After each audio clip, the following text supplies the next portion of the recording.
good morning to those of you listening to Classic Radio. Good Monday morning. It's the 14th day of October 2024. Good morning to all our listeners via Classic Radio and those of you viewing via GBN TV. Good morning to you. Welcome. It's a beautiful morning in the Spice Isle, I must say. Let me say good morning to Mr. McIntyre. Good morning to you, sir. How are you this morning? Hey, GT, good morning to you, man. I'm absolutely fine. Yeah, I'm feeling good myself also, and ready for whatever challenges coming for the rest of the week. You expect some challenge for the week? I'm expecting some challenge for the week. Well, I don't. Sometimes you had those 4C visions or something like that. Right. So you prepare for some challenges? I prepare for some challenges this week. It's going to be a challenging. Look forward. Yeah, man. Let me say good those of you via social media platforms. Also, good morning to you. Thanks for being with us. For YouTube channels, Facebook page. Good morning. Those of you also via GBN's webpage. Good morning to you. It's to the point. Myself and Mr. McIntyre. You know we do this every Monday, and we let you know a whole lot. In terms, especially when it comes to disaster mitigation and so forth, we talk a whole lot about that. And, if there's an issue that's related to traffic also, we speak a whole lot about that. And, Mr. Mack is very passionate as relates to that. So that certainly will be the verse of our conversation today. So it's been an interesting weekend in Grenada, I must say. Week of last week. What you been telling? What have you been hearing, sir? Yeah, so we followed the week really on the review, and we've been speaking a little bit more about it in terms of disaster risk reduction. We had an issue with last week for St. Vincent. Yes, so we're going to speak a little bit about that. We're going to expand on that in Grenada's context later on. And then we had the impact of another hurricane on the American coast, the southern coast, Florida, Tampa to be exact. So we're going to touch in a little bit on that, Wayne, and as to how and what that means for us. Mm-hmm. But in general, in our local context, we had a few things. One of the highlights was I visited Carriacou for sure on Friday, and on Saturday I was in the community of Montmorris. All right. And I want to give them a big shout out. And Montmorris, you are nice people. I think they give a sense of community. It's one of the places in Grenada where you would find the existence of a true sense of community spirit, where they're organized, they have communities, they have community activities, they have fundraising activities that they do, and they have a wonderful playfield, well maintained. The area around it, the cemetery and everything is cleaned up really nice. So I think hats off to them. And I think we need to see more sense of community across Grenada. There's always that sense of community, is inside of Carriacou, if I could say that as a word. I'm not Carriacou, but among Morris would say. Yeah. That with the community always seems to be working together in unity. Which is really cool. You ever hear of an issue with the people in Montmorris for some reason? I mean, there are issues, but they seem to... You probably never hear it. They have a sense of... There's a control environment for it. Yeah. People one time said they were selfish people and things. And I think when you have that keen sense of community, people tend to believe that you sheltered you by yourself. And over the years, I get to understand who they are and not that they're selfish.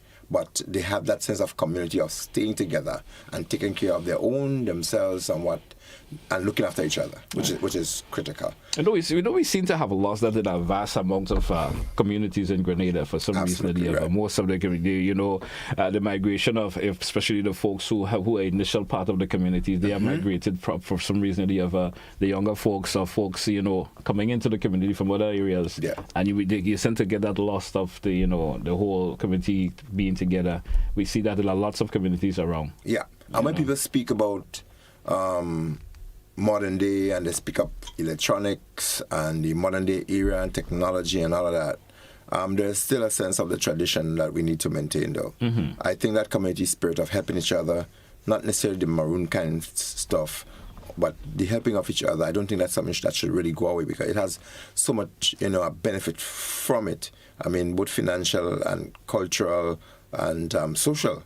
A lot you can get out of the kind of a community spirit. Yeah. In addition to that, the beautification of your own surroundings, paintings, planting of flowers, cleaning your own surroundings, it has its own economic positive from it, because it takes away from the pressure of the state if more communities come together. And I did first aid training for them, a group of them. Oh boy, it was really nice. They were mainly senior people. I think all of them were beyond 40. And really interacted nicely. and they are involved in a particular industry, and they wanted to ensure that they were up to standard. So I did some first aid training with them, which was really, really, really, really cool. As we speak about Carriacou, I visited there, and I want to really commend the authority in terms of the cleanup. Yeah. We've done, you see quite a bit of the debris. Almost everything is cleaned up across Carriacou. So if you're looking for debris generally across, you'll find little, except that you'll see them assembled on the playing field, which is unfortunate. All of the playing fields across Carriacou, maybe Petit Matnik too, the debris, the galvanized, etc., they're there. And the reason why I say it's unfortunate because that's also a cost to the economy and a setback mentally and otherwise. It acts on the psyche when you see so much rubble in your own playing field. And when we think about, as we speak of disaster response and recovery, the whole social psyche has to be inclusive. And again, I want to reach out to the social services department that have been doing the counseling session, and they would tell you how well and how the environment itself, what around you can impact your recovery process. And if we look at the people who were in shelters, we use schools predominantly for shelters. Yeah. And the recovery process, we have to ensure that there's a real rapid way of assessing the people who are at shelters in schools and how you can get them out so the education system could revive really quickly. And so similarly, the recreational aspect of things, that too has to be taken into consideration. It's important. And so when those areas are occupied, people get a sense of, my God, we're not going to be getting those chance to recreate anytime soon. Or football or cricket and so on, that might not be coming back anytime soon. And even if that will be back, and the debris and so the metal and all these things, the zinc, it's removed from there. But people will still have in their mind that there could be something in the ground. So it takes a whole now, you have to get it re-excavated, taken out, and even if that is done, I mean, there's a cost. Yes. There's a huge cost in getting back those playing fields back together. To get themselves reacquainted with the whole area again. And people, I've had, feedback from some of my colleagues across the Caribbean who said that they did that before and they regretted doing that. So sometimes when things happen, not having the experience and having the anxiety of trying to get things done, we don't sometimes make in what could be the best decision. Yes. Generally. And that could be understood. That's human nature. That's any entity, you're not perfect. And so we're hoping that could be something that is really, really corrected really quickly so that the people of Carriacou and Petit Matnik, they could get back a real sense of real life where the children could go out again and enjoy the exterior, the environment of the playing field. And as you move around, there are a few things, and I think you had Diana Isaac with you last week. Yes. She spoke a whole lot about the process. That is commendable. What has taken place in Carriacou, and she gave a lot of details in terms of the recovery efforts and the build back efforts and that has taken place and so forth. Gave a lot of detail. And I wish they would do more of that to let people understand, because as you move around Carriacou, you don't get this sense of a lot really happening. Yeah. I mean, Carriacou in itself is a very quiet community. They're kind of into themselves a lot, but you would see just a few roofs are being repaired. There isn't a really big buzz on the island, but internally there's a lot happening. You see the utility companies like Glen, hats off. They're really re-energized and powered up a lot of places. And it will take some time because as they go along, they have to set the central system up and they have to do an inspection of their own system. The inspection of homes have to be done and then get connected as they pass the inspection. Yeah. Even with the water situation, that too. So it's a slow, sometimes painful process. And Carriacou had already been a very quiet community. But what I want to sound here in a recovery process, I do not want Grenada to lose the image and the interest and the importance of Carriacou's recovery. We don't want that to be played down at all. Yeah. While things are happening internally, the ministry and the government finance mechanism and the banks, they repaired themselves really nicely. Republic, you see, they look good. And the cooperative bank as well, that is happening. But in terms of the people's own thing coming back together, I am hoping that we can see a stronger sense of the physical building back. Okay. And I think we need more social intervention, because some people have said to me that they're still suffering from a sense of shock. So let us not lose that sense that Carriacou and Petit Matnik still need Grenada's support in a large way. Yes. So when we go there, we can still organize and work with people. And I needed to have seen more people on roofs. I mean, the tarpaulins are almost non-existent, which is a really good sign. Yeah. The tarpaulins are not there, but what happened to them? Are they being thrown around in dumps or otherwise? And how is the environment? What is the environmental concerns and inspection and process in ensuring that all of these things that may not be so biodegradable and they might be harmful to the environment, how are we caring for that and how we are monitoring that process? So Carrico is a work in progress. A lot has happened. There's a long way to go still. The rebuilding process will take some time. But I do not want us to lose the image of the building back better. Okay. And the planting of the trees to help the environment and other things that I said. I think, the agriculture, the grass has grown back. And so the debris that could not have been taken out from way into those hills and so forth, they're now covered in vines and other things. So there's a word of caution for people who may go hunting, who may have animals and otherwise, to still be cautious if you're going outside it. Within the next dry season period coming up, some of these things are likely to be exposed. And for the farmers, I want to say to you, you may be missing a wonderful opportunity. This would be a very strong yield period for farmers. Yeah. Plant now. If you've missed the last 6 weeks, still do some planting that you can get some short crop and other things into Christmas. There will be great yields, and for the fruits and other things that's coming after we've had that hurricane, there will be great yields. So the market, now look out for it. Yeah. While the plantains are all $6 and $16 for dashing up on all these kind of things, which is atrocious. Let us go back to our culture. All right. We due for a break. Let's take it. When we come back, we get into our discussion some more. Stay with us, folks. It's To The Point. Classic Radio GBN TV. We will be right back. Don't touch it out.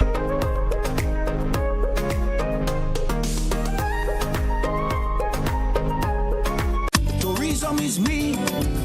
Tourism is you.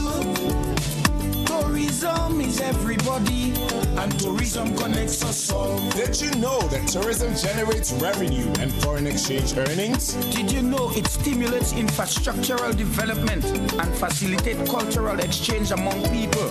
You must know tourism is linked to all industries, from agriculture to construction. So support the industry today and be welcoming to all our visitors. Tourism is my business. Tourism is your business. Tourism is our business. Listen, one and all. Tourism connects us all. A message from the Ministry of Tourism and the Grenada Tourism Authority. This song is dedicated to all heroes and patriots who fall. A nation rises one more time to remember and honor our martyrs and our heroes. This proud nation, nurtured by their blood and sweat, comes together for another Heroes Day on Saturday, October 19th, with a special ceremony at Progress Park from 9:30 a.m. Citations and prayers, as well as cultural presentations and speeches by many, including 2 Prime Ministers. Our Prime Minister, Deacon Mitchell, and St. Vincent and the Grenadines Prime Minister, Dr. Ralph Gonzalez. Cultural presentations by the National Folk Group, Vinway, Wizard, Scholar, Nicole Newton Fletcher, and more.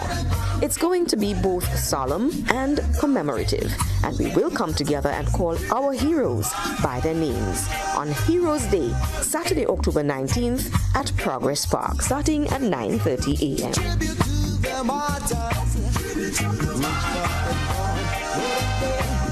Beyond the Headlines this Monday features an exclusive one-on-one interview with opposition leader and former Prime Minister Dr. Keith Mitchell. Join us as he reflects on his political career, addresses pressing concerns, and shares his vision for the new National Party. Don't miss this insightful conversation at 8:30 p.m.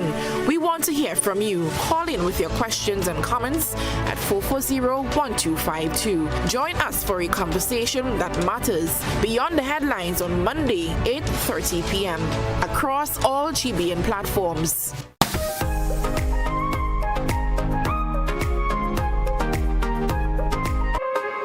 Welcome back once again, listeners and viewers, To The Point here, Classic Radio, GBN TV, To The Point. And folks, so Mac, we in our intro we spoke a whole lot. You spoke out in a bit of in depth about what you saw inside of Carriacou and Petit Martinique. Yeah. But we wanted to spend our focus on in terms of response to natural hazards events. Yeah. The impact that these events will have. Sometimes we downplay the focus when events come in a back-to-back nature. Right. For instance, what has taken place in the U.S. lately, right. Florida, Tampa area, they just wrapped up with hell in if I could say wrapped up, not even a total wrap up of Helen. They were still in the process of recovering and helping and getting the reliefs in. Yeah. And then we saw next one pop in. Yes. What's his name again? That was Milton popped in. Yeah. You understand? Yeah. So it's not easy. Supposedly we here in our little neck of the woods. Yeah. Imagine an issue of that nature occurring. Yeah. Where we have less resources as those in the U.S. They may be able to assist themselves much better than we were able to. Right. And it's not something easy for individuals to go through. You spoke about people in Carrick who are still feeling the impact of Beryl, of course. Even though it has been going a month or two now, well, more than a month or two, but they still feel the impact of it. Yeah. And when it happens to you, just as you're about to almost get settled a little bit, and the next one pops in on you.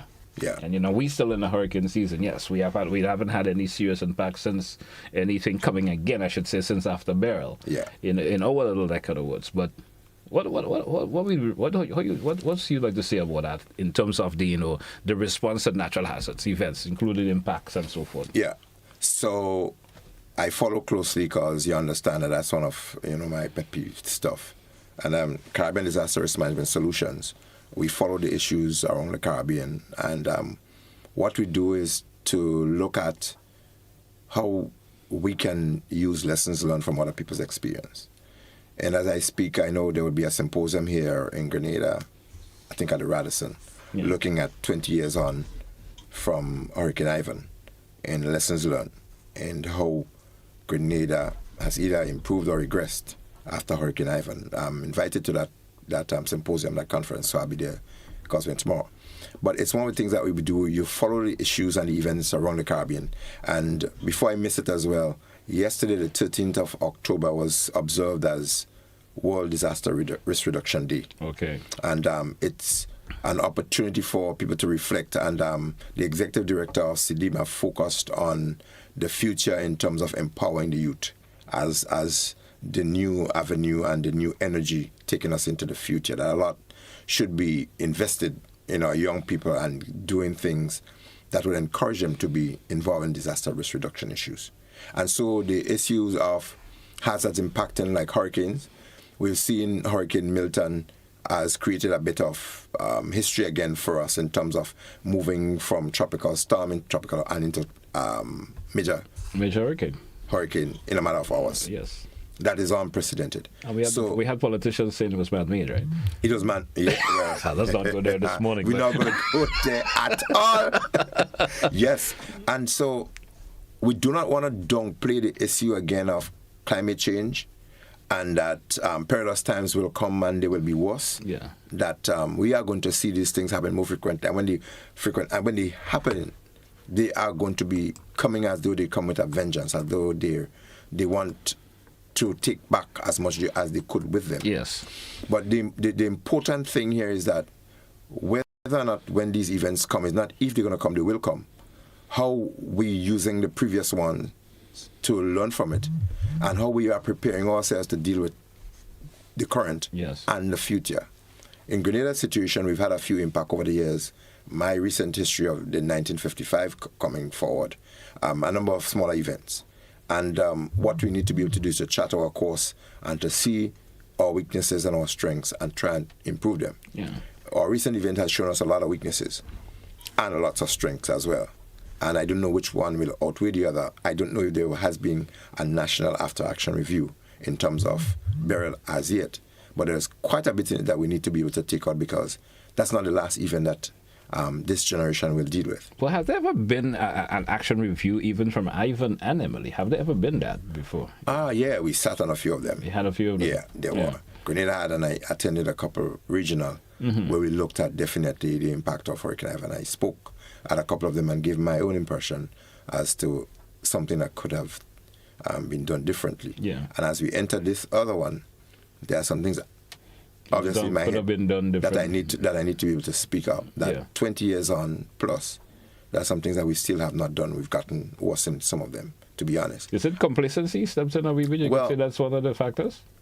Resources could be one and complacency could be the other, the human aspect of, not really following through on things.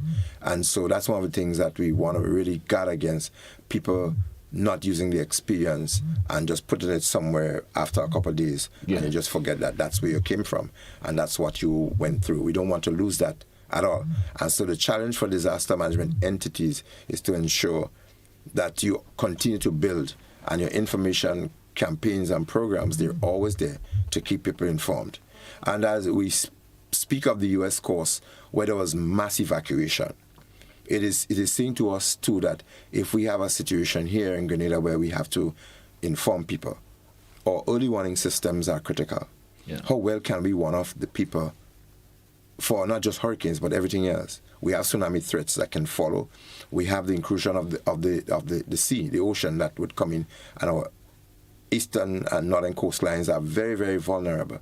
And how much have we done in terms of protecting those coastlines and warning people off who live in those lower areas? You follow the United States, and millions of people had to evacuate, and I still think that there isn't more than 6 people who lost their lives. And sometimes the people roughly around that. We had 4 early, and then we had a couple more. But the people who lost their lives are people who you'd find a few through carelessness and otherwise think that they could ride out certain things and they'd lose their life. And if you use Cuba as an example, they hardly have any loss of life. None at all, basically, when they have systems like these that happen. Because they are very, very disciplined. They take little chance. And apart from that, the system of emergency response and management, it's integrated into the whole national defense program. So as a person in military or emergency response and medical, etc., the whole system, it's enveloped and it's regimented so that if you are not compliant, you are held culpable and responsible for not acting or acting inappropriately. And that's the kind of a robust situation we need to see within the Caribbean, where people are held responsible for not doing anything that they're supposed to do. And as I said, we look at the U.S. response. They have lots and lots of resources. They can do it much quicker than we could. But how well do we utilize the little resources that we have? And we see sometimes, because our systems tend to wait on an event to happen, we're very still reactive. We realize that we use more resources than we really should, and we depend on people too long because we have not utilized effectively what we have locally. We look at our region, St. Vincent and the Grenadines recently, and we're going to be speaking more extensive on that aspect of it, with the volcano that erupted in 2021. Yes. And I think I spent 3 months there. I was there before, during, and after for a while. And recently, as of last week, there were some activities that I want to speak about later on. I have 2 reports that I want to read to the public, and we're going to expand on it a bit. But we are very seismically active here in Grenada as well, with the 3+ volcanoes that we have that are active on island, underwater, and on land. How well is our warning system and our monitoring systems on the island? And I know there are monitoring systems. I know the agency here, they do have some structure supported by the Seismic Research Center in Trinidad. But we need to be able to have the information more readily accessible, available, so that people understand that. And as we speak of evacuations in general, and we speak of the use of shelters for periods of time, those are some things that walk hand in hand. Yes. And they should become almost household things and activities that when something happens, it becomes a drill. It becomes an activity that we are so familiar with that we can do it. And I'm afraid if we don't keep doing it often enough, that, as you mentioned before, the complacency syndrome will step in. If we do not try more to institutionalize disaster risk reduction in our colleges and in our primary and even elementary institutions, we are going to lose the touch of that whole disaster risk reduction. It's going to have, it has been having a very serious implication on our food security. Remember one of our programs, we speak about security at length. Yes. And one of our callers did call and, spoke of the whole aspect and how wide that could be. We see after Hurricane Beryl, what happened, because a lot of our fruits were at the early stage where they were sending out the blossoms, the flowers, and all of that, and so forth. And we lost quite a bit of it. Our crops, our tree crops were thrown down to a large extent. And the fruits that were there, they were all blown away. And so what happened to our root crop and so on? How much of that did we put down? we realize now that the little that we have, the ground provisions, etc., like now we have the bananas and the plantains and so on that become Mr. and Mrs. Banana, Mr. and Mrs. Plantain, and Mr. and Mrs. Dashin that we sometimes bring from the other island. Yeah. It is really outrageous that you have to pay $16, $17 for a pound and a half or 1 pound of Dashin. That is unheard of. That is criminal in nature, in my opinion. Yeah. But there are people who are bringing them from other islands and they jacket, and they're right to an extent because we too lazy in a lot of sense. We don't really see the need for getting into the land, and we are not really. I'm liking a new focus for agriculture, but I think we need to be able to drive it a bit more. As I drove around, move around on aircraft and seacraft and look at our land space. So much of it is accessible, but we're not seeing a lot of people utilizing it. It's underutilized a whole lot. Grossly underutilized. And in terms of how and what we planned for the time that we planned them, we need a lot more to do in that. We gone 3 months after Hurricane Beryl. We should have been seeing a lot more things coming. People should have just jumped on the opportunity and set more things down. If you have bananas and plantains and these trees and so on, there's a process and a way you can mitigate the extent of the damage. If you understand the trajectory and the line of the hurricanes and so forth, there are actually some of these plants that you can cut in half. You can cut them. Yeah. And they will shoot immediately after. You will not lose the entire tree. And if they fall and you have vines and everything, you want to clear them as quickly as possible. And they're going to shoot up. Would you believe that really a lot of the folks, especially farmers who may have gotten the severity of it, do you think they were really anticipating an impact of that level from Beryl? I have a difficulty in assessing whether what I figured out though,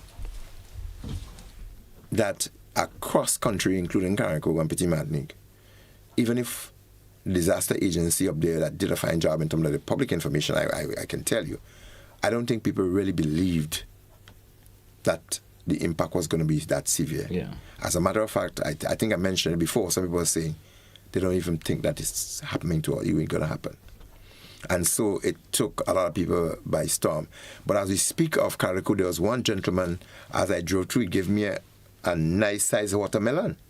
And what the gentleman did, he jumped on the opportunity and he said, listen, man, my house is damaged. But my house could be repaired. I need money and other things to repair it. But where am I going to get it? So there was this plot of land and so forth. He fenced it out with pull those little things that he could have gotten. There's a lot of pieces of galvanized and wood. And so an opportunity to capitalize on that. Yeah. So he fenced off an area and that guy is pulling out tons of watermelon. And I don't know of anybody who don't like watermelon.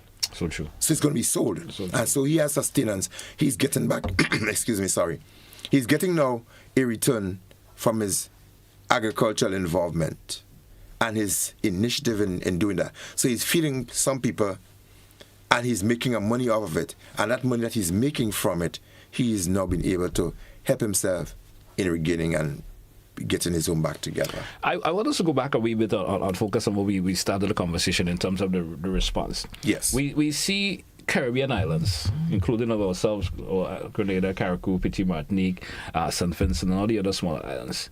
We've seen the impact that these of course occurrences are happening, especially when it comes to hurricanes and so forth. Look, we have a recent eruption of the Soufriere volcano. Yeah. Do you think that Caribbean people in general are taking this seriously now? Are we learning from this? Are we learning from these disasters and preparing our minds in terms of taking the serious actions that we should be taking, when these disasters, of course, will occur? Yeah. Because they will occur. Yeah. They will occur. Are we really learning from it? Yeah. I'll answer you in this way. Human beings across the globe will be human beings. Yeah. And human beings have a way of getting complacent if things are not happening frequently. So the people who have been doing it very often, they seem to be better at it. Yeah. And sometimes being blessed feels like a disadvantage for us. And saying that that God is a Grenadian sometimes feels like a disadvantage for us. Because give you a little bit of a comfort. Yes. We feel so good, so nice in our own comfort zone that sometimes we tend to believe that things would not happen to us, which is a disadvantage. And when people become complacent, I become worried. I become concerned. But it's the nature of human. Yeah. And that is why leadership of the process is critical. I maintain and I submit that the world don't need all everybody to be leaders. You need a few good men And when I say men, I mean male or female, who would step up to the plate and ensure that, look, certain things really happen. And when one is entrusted in a leadership position, you have to ensure that you actually lead by the example, not just do as I say, but lead through the walk, talk the talk. Yeah. And so people can continue. And so the organizations and entities and individuals who are entrusted with that kind of a responsibility in leading the charge in disaster risk reduction or any initiative at all, you just have to be on the money. You just have to be on the ball. Because if we really believe in what we say and listen to ourselves, and we would say to ourselves that things will happen more, they will be more ferocious, they'll be more dangerous, they'll be more catastrophic and so on. If we listen to ourselves, sometimes our action does not really support our words. So true. And this is why sometimes people tend not to believe in certain things, because your action must support what you say. And if we say things are going to happen, they're likely to happen, we must be seen to be making the movements, putting the instruments, positioning the individuals and things to make sure that when these things happen, that we can do it. I like, if something happened, I can, like for instance, if something happened to my vehicle or my home, I've had, training in different maintenance issues and so on. When I jump and I get it done, how good I feel. It's a sense of relief. Yeah. If I don't have to depend on the mechanic to come and tell me that the solenoid or the thing in the starter, that the brushes are going and so on, I know, because I give my starter a little knock. And so when I tell somebody, turn the key, I knock it and get it. You know how good that feels, that you know how to do that? And then you could get the brushes changed later on. So similar, it's like when you say that things will happen and they're going to be worse, we must show that we have something in place. In addition to that, we should not make ourselves feel so dependent on others that what we gave to you 20 years ago, we have to come back and give you again. It leads to the question, another question or comment I would make as relation to that. The constant education from the authorities. Mm-hmm. I would say maybe I'm not hearing it as relates burial as finished. And there was a lot said. I'm not saying there was not anything said, but there was a lot said, within the first couple of weeks or so after. Right. But then we see a cease of it. Right. A wait for die down, and then you don't hear much talk from the authorities as relate to let's always be prepared, and to prepare this information and so forth, and the things that you do's and don'ts, just to keep that your mind bubbling against that always. Right. And so that is needed on a constant level because of the territory that we live in right now. Right. And sometimes you don't hear it, so you tend to forget, and then only when we some news comes out that we're going to be having some of course system approaching us, everybody gets back on board again. Right. Right. That's just my take on it. I think we should have that constant information being thrown out to individuals all the time. Mm-hmm. And it's one of of course, the weakness, I would say, especially folks who are responsible for that, especially in the Caribbean. Right. Right. I would speak for Grenada. I'm not sure for the other islands, but sometimes there's that slow down in the disbursement of information of that nature and constantly. Sometimes we talk about it, but then you don't see the other folks in the authority coming out anymore, except when the disaster actually occurred a couple of weeks or months after. Right. Then there's a slow down process again. If you get my drift, I'm getting your drift, and this is one of the background against which I mentioned us not forgetting Carriacou and Petit Martinique. Yeah. That and in essence, it is saying that we need to keep the issues current so that we don't lose sight of it as we roll one into the next. It is easier said than done, because when you have a crisis at the magnitude to which we had, there are so many different pieces you have to pull together. Yeah. There are so many different things to be done, and you just have to be on it to figure out how do you prioritize and how do you keep certain things current. And you have to be on the game, you have to be on the money, you have to be astute, you have to be forecasting, you just have to be innovative, and you just have to be able to find the ways of keeping it current. And you're not wrong. It is something that we need to be able to do, and I don't think you can do it too much. Yeah. I agree with you. We drew for a break. Let's take. We have much more to talk about when we come back. Stay with us, folks. To the point here, Classic Radio GBN TV. We coming right back with another segment for you. Don't touch it out. It's all.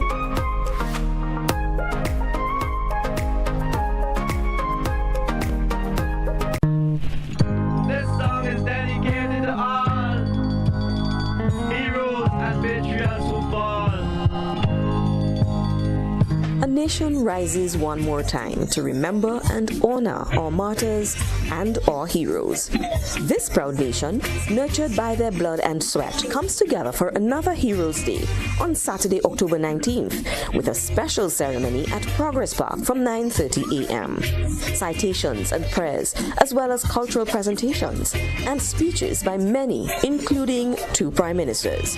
Our Prime Minister, Deacon Mitchell, and St. Vincent and the Grenadines Prime Minister, Dr. Ralph Gonzalez. Cultural presentations by the National Folk Group, Vinway, Wizard, Scholar, Nicole Newton Fletcher, and more. It's going to be both solemn and commemorative, and we will come together and call our heroes by their names on Heroes Day, Saturday, October 19th at Progress Park, starting at 9:30 a.m.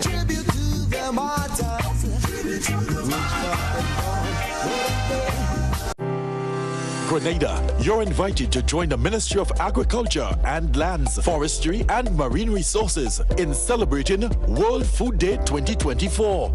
This year's theme will focus on Right to Foods for a better life and a better future. Activities include panel discussion October 16th at the National Stadium from 10 a.m. Then, turn out in your numbers as we call on community groups, agro-processors, farmers, schools, and householders. Yes, one and all. Join us at the Victoria Park in Grenville on October 18th for the grandest annual agricultural exhibition, Right to Foods for a better life and a better future. The 2024 World Food Day celebrations, enhancing Grenada's food security. Beyond the Headlines this Monday features an exclusive one-on-one interview with opposition leader and former Prime Minister Dr. Keith Mitchell. Join us as he reflects on his political career, addresses pressing concerns, and shares his vision for the new National Party. Don't miss this insightful conversation at 8:30 p.m. We want to hear from you. Call in with your questions and comments at 440-1252. Join us for a conversation that matters. Beyond the Headlines on Monday, 8:30 p.m. across all GBN platforms.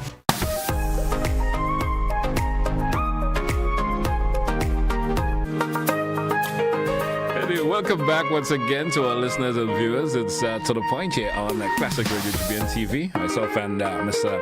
Sylvan McIntyre this morning as we focus a lot on the response to natural hazards, events including impact. We want to talk a little bit. You said in the previously you had a statement that you want to read on some information that's been out, especially that report that was out there. You want to talk a little bit about that. And then as we proceed, call us if you do have you want to contribute. Feel free to do so before we get up to 10 a.m. this morning. I'll let you know when the lines are opened. It's To The Point here on Classic Radio GBN TV. So the focus is on the recent seismic activity that occurred in St. Vincent and the Grenadines. As we said, there was a report that came out from St. Vincent itself and the Seismic Research Center at the University of the West Indies. I just want to pull it up here so that our viewers and listeners can understand exactly what's happening and what that actually means for Grenada. So the first report was last Monday, I think sometime while we were in the studio here. Yeah.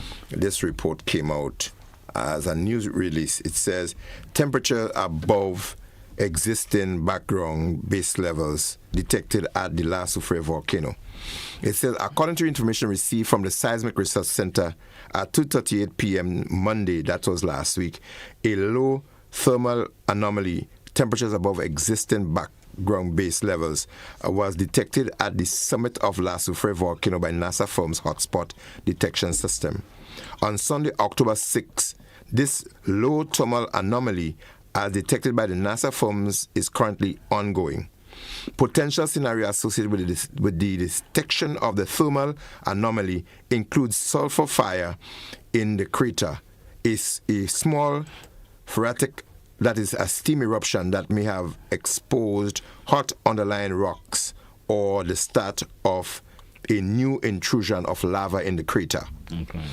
Analysis of multi-gas data collected on Monday, October 4th by the National Emergency Management Agency, that's NEMO, Soufrière monitoring team, and further reconnaissance via sea along the west coast on Monday, it was underway.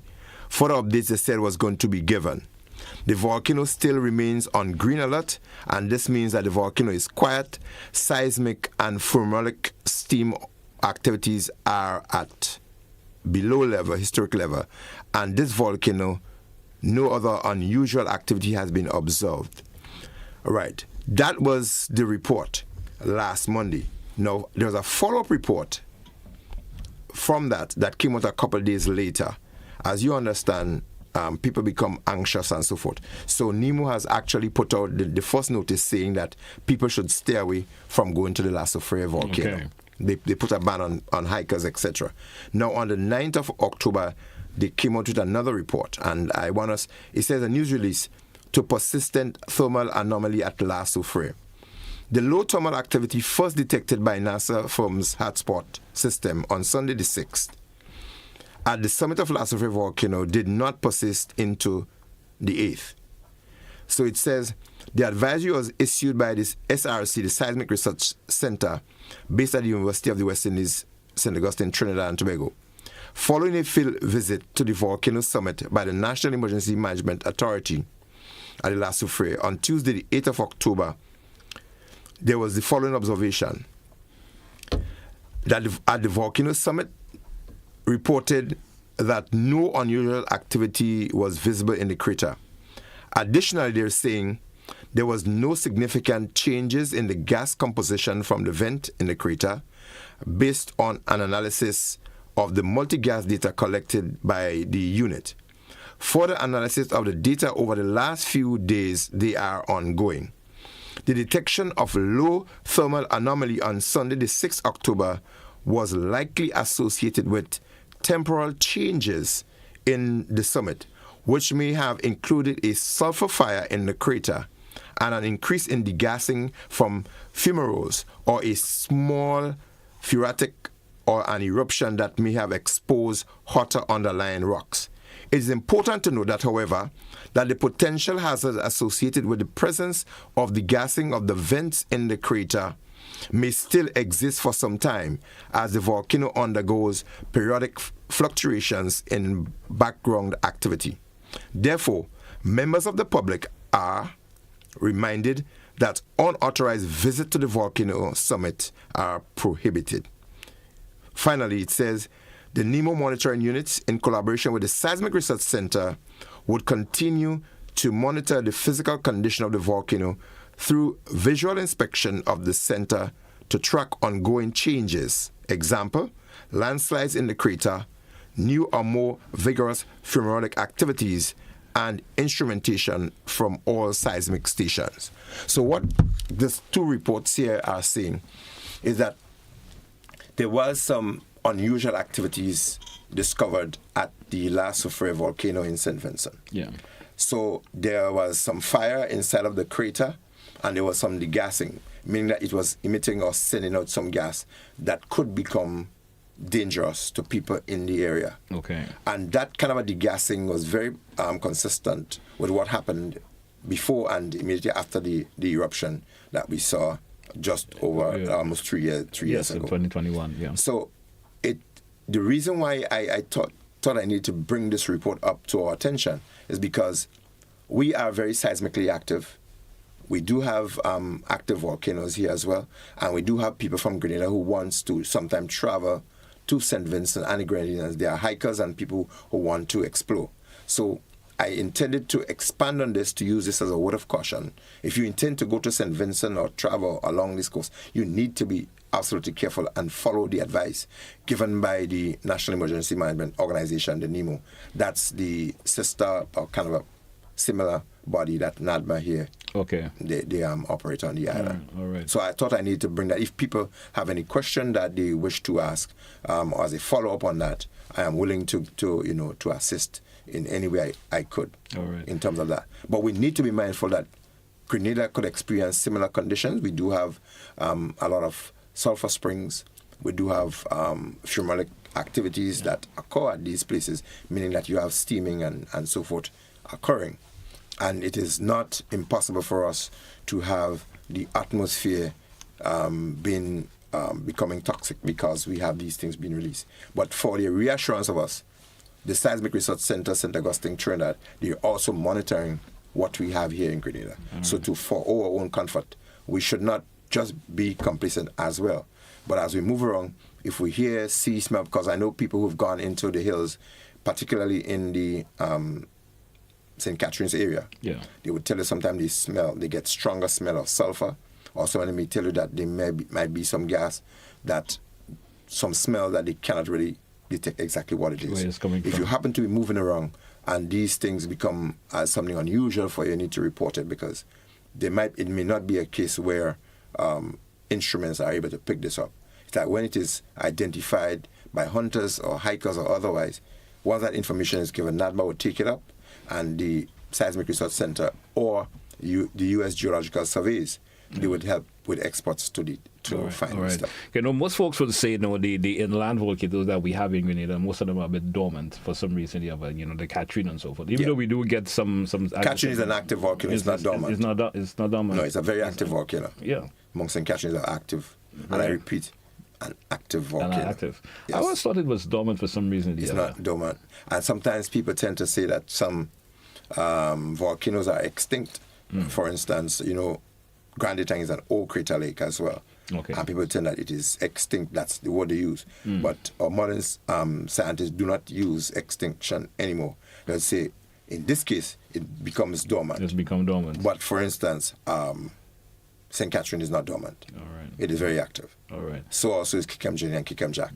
All right. They're very, very I haven't heard anything lately from Kikem Jenny and so forth. I haven't much information coming from that. Kikem Jenny seems to have a season. And what I want to also indicate is the green alert color coding.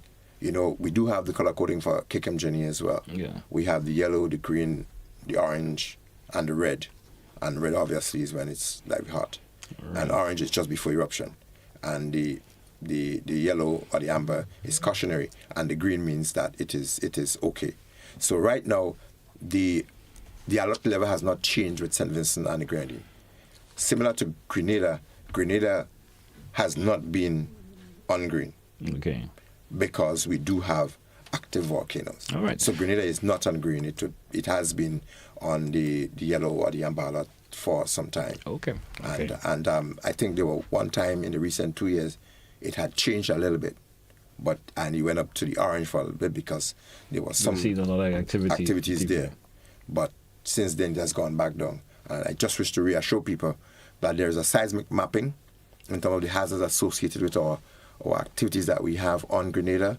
What we need to do is to invest more in terms of modern instruments, and these instruments they will go away really quickly. Okay. They'll deteriorate because of the harshness of the nature, the weather conditions, and so the sea and the salts and all that. So we have to invest a lot. And they're pretty costly also. Yes, they're very costly to ensure that we monitor them. Yeah. All right. Let's take our final break in the program for this morning. When we come back in the next segment, of course, you callers and viewers and listeners, you have the option of calling in 435-2041. You have the option via the WhatsApp and direct when we come back in the next segment. Don't stay with us, folks. To the point here, Classic Radio GBN TV.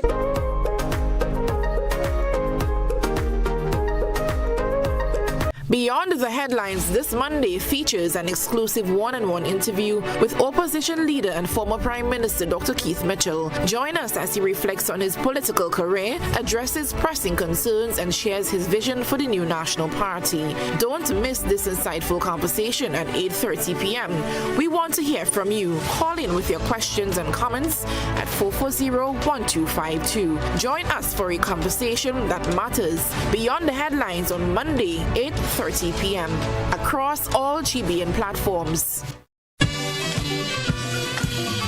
Hubbard's, Grenada Broadcasting Network, Grenada Paper Products, Grenville Credit Union, and Grenada Distillers Limited, proud partners of the 18th Annual Hubbard's Legends in Concert, Saturday, October 26th, Grenada Trade Center, 7:30 p.m.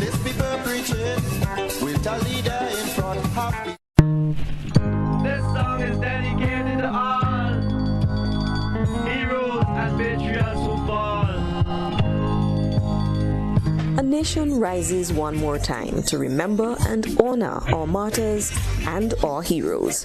This proud nation, nurtured by their blood and sweat, comes together for another Heroes Day on Saturday, October 19th, with a special ceremony at Progress Park from 9:30 a.m. Citations and prayers, as well as cultural presentations and speeches by many, including 2 Prime Ministers. Our Prime Minister, Deacon Mitchell, and St. Vincent and the Grenadines Prime Minister, Dr. Ralph Gonzalez. Cultural presentations by the National Folk Group, Vinway, Wizard, Scholar, Nicole Newton Fletcher, and more. It's going to be both solemn and commemorative, and we will come together and call our heroes by their names on Heroes Day, Saturday, October 19th at Progress Park, starting at 9:30 a.m.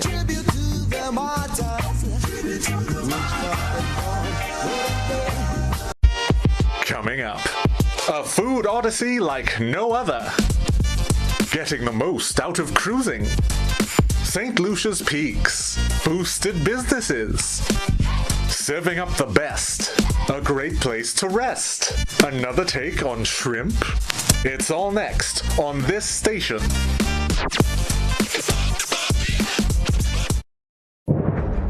As Grenada grapples with the devastation of Hurricane Beryl, Season 3 of GBN's Our Climate Reality program is focusing on the impact of climate change on small island developing states. Join us on GBN Television, K105 FM, and our Facebook page and YouTube channel for Season 3 of Our Climate Reality, Wednesdays at 8:30 p.m. Compliments, Grenada Paper Products, and Classic Lighting.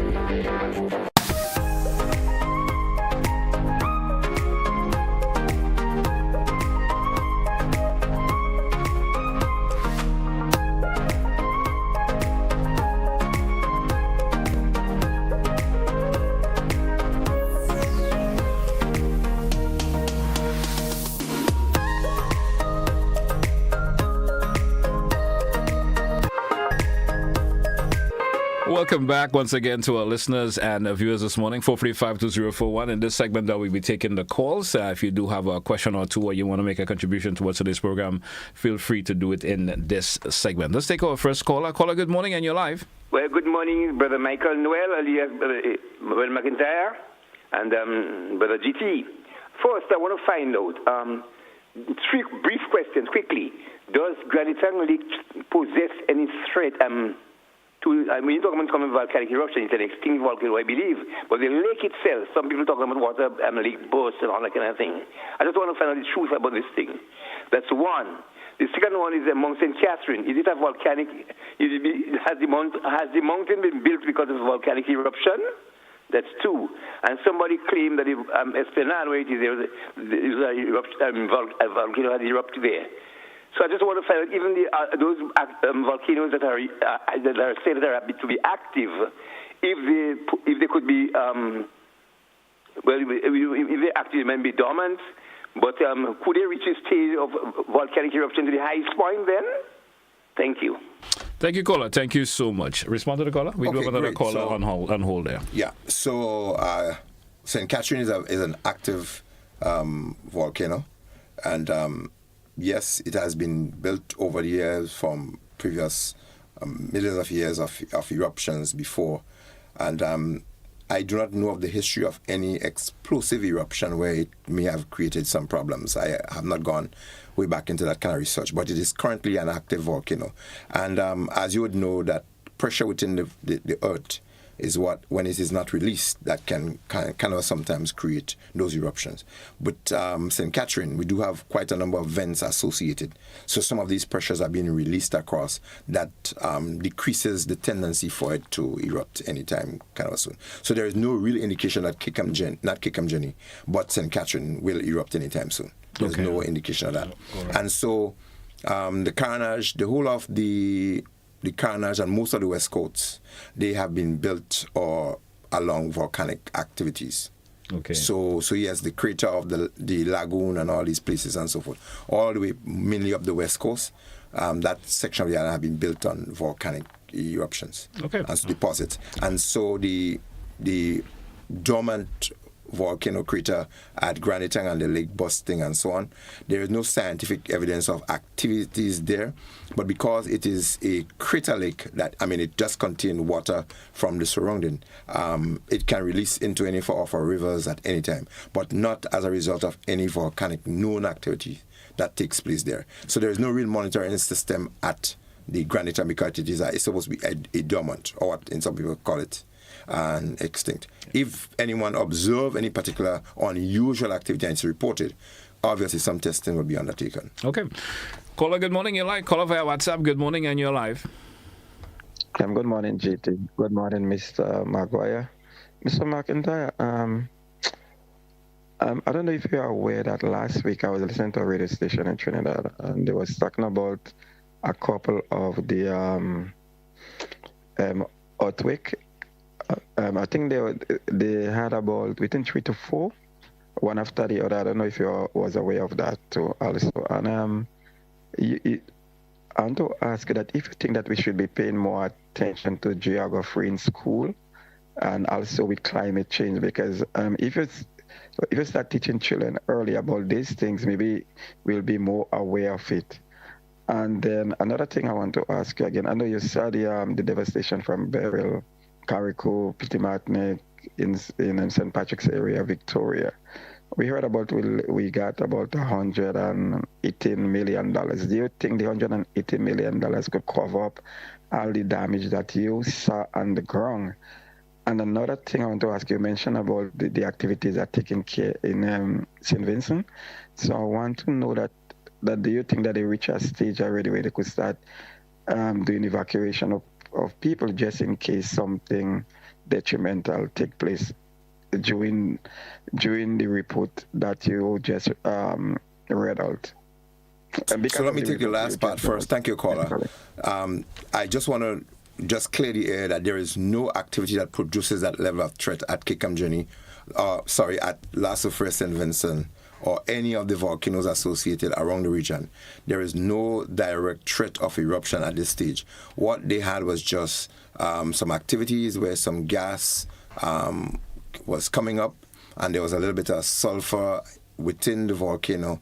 They detected that, and it has been back to its normal stage. So there is no threat of an eruption anytime soon, according to the recordings as released by the Seismic Research Center.